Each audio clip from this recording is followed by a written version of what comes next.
Et l'une des choses que je fais et qui est devenue de plus en plus lourde avec le temps, c'est que pour moi, étant à l'étranger, avec des connexions un peu dans le domaine de l'entrepreneuriat au Tchad,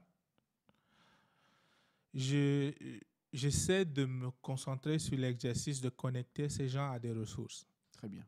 Parfois techniques, parfois des ressources d'ordre financier. Et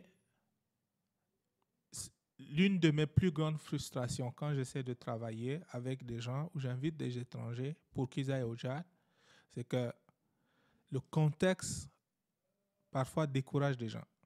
J'ai déjà eu des investisseurs et d'autres personnes de nationalité coréenne qui sont venus au Tchad, avec qui on a tourné à N'Djamena, on a rencontré des gens avec qui ils voulaient s'associer, avec qui ils voulaient bien travailler. Et les difficultés de naviguer le système, on va dire ça comme ça, a fait que les gens, ils ont dit honnêtement, il y a du potentiel. L'équipe sur place est bien. Mais je sais que dans 2, 3 ans, peut-être 5, ce business, ça il va mourir. Et je peux le voir basé sur telle chose. C'est pour ça que je parle du rôle régulateur de l'État. Il y a des gens qui veulent et qui voudraient avoir certaines garanties de l'État pour pouvoir injecter un peu de l'argent et puis essayer de récupérer. Mais il y a des secteurs qui ont été pris en otage par des individus. Absolument. Et donc, ça bloque justement ce secteur-là. Si ces individus avaient des ambitions grandiloquentes, on comprendrait. Parce que ça veut dire qu'ils vont tirer tout le monde vers le haut. Normalement. Mais aujourd'hui, on a des gens qui, eux, ne veulent plus évoluer et qui menacent tous ceux qui veulent arriver avec des opportunités et puis faire évoluer, faire avancer les choses. Je rencontre très régulièrement des gens ici en France, des gens qui étaient aux États-Unis, en Corée, en Afrique, un peu partout, avec potentiellement beaucoup d'argent à investir.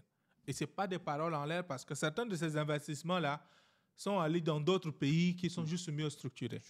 Rien à voir avec le potentiel. Et ces gens, ils sont honnêtes quand ils partent. Et surtout quand on est à l'étranger ici et qu'ils savent qu'ils ne sont pas menacés, ils te disent, écoute, franchement, j'aurais gagné plus si j'avais investi au Tchad. Mais il y a telle chose. Et quand moi je parle à certaines personnes au Tchad, ils te disent, oui, mais tu aurais dû t'associer à telle personne parce que c'est lui qui peut te protéger ou protéger ton investissement et pas de suite. Et justement, ce flou-là tue plus des business, des opportunités d'investissement que tout ce qu'il y a comme difficulté. Aujourd'hui, il y a des gens qui veulent investir dans l'électricité. C'est pas possible. Créer de la concurrence. Et des gens qui sont juste parce que oui, on a même aujourd'hui, parmi les gens qui nous ont regardé, il y a peut-être des gens qui ont été impliqués dans ce projet. On a donné des terrains déjà à des entreprises pour s'installer. L'État a déjà octroyé des terrains et des individus ont créé tellement de problèmes à ces entrepreneurs ou ces investisseurs étrangers qu'ils ont dit nous, on ne veut pas de problème. Il y a des gens qui aujourd'hui en France, si je quitte la France, ce sera essentiellement pour cette raison.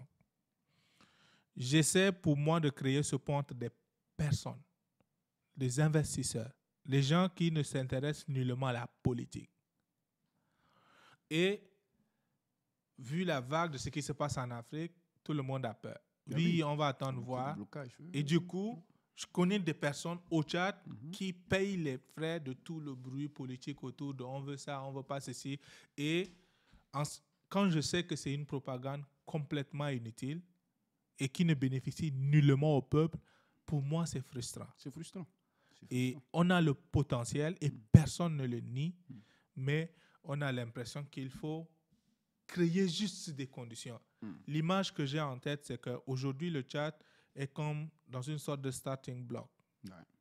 Et tous les jeunes attendent qu'on dit à vos marques, prêts, partez pour partir, parce que les gens sont formés, les gens ont des idées, les gens ont du potentiel pour faire des choses.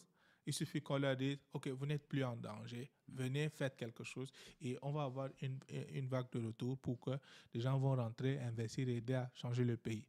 Des gens qui ne s'intéressent pas à la politique, pas à qui est président. Les gens qui sont déjà accomplis pour la plupart et qui ont envie de faire quelque chose pour le Tchad et qui n'arrivent pas.